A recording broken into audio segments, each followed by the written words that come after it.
கடன் இருப்பவர்கள் குர்பானி கொடுக்க வேண்டுமா? எனக்கு 5 லட்ச ரூபா கடன் இருக்கு, 2 லட்ச ரூபா கடன் இருக்குன்னு சொல்லி பல பேர் சொல்றதை பார்க்கிறோம். குர்பானியை பொறுத்த வரைக்கும் யாரின் மீது குர்பானி கடமை அப்படிங்கிறத நாம சரியாக விளங்கி கொண்டோம் என்று சொன்னால், கடன் இருப்பவர்கள் குர்பானி கொடுக்கணுமா வேண்டாமாங்கிறத நாம விளங்கி கொள்ள முடியும். துல்ஹஜ் பிறை 10, 11, 12 இந்த 3 நாட்கள் ஒருவர் தன்னுடைய தேவைகள் அனைத்தும் போக தன்னிடத்தில் பொருளாகவோ அல்லது பணமாகவோ நிலமாகவோ அசையும் சொத்தாகவோ அசையா சொத்தாகவோ வளர்ச்சி அடையக்கூடிய பொருளாகவோ வளர்ச்சி அடையாத பொருளாகவோ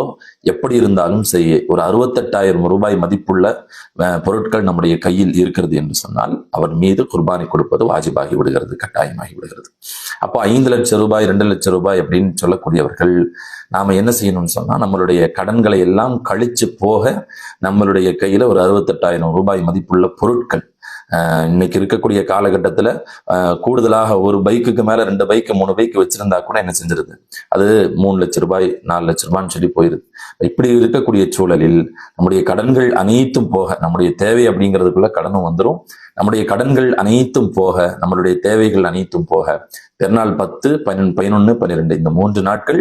68,000 ரூபாய் மதிப்புள்ள விஷயங்கள் பொருளாகவோ பணமாகவோ எப்படி வேண்டுமானாலும் வீடாகவோ கட்டிடங்களாகவோ நிலங்களாகவோ எப்படி இருந்தாலும் அவர் மீது குர்பானி கொடுப்பது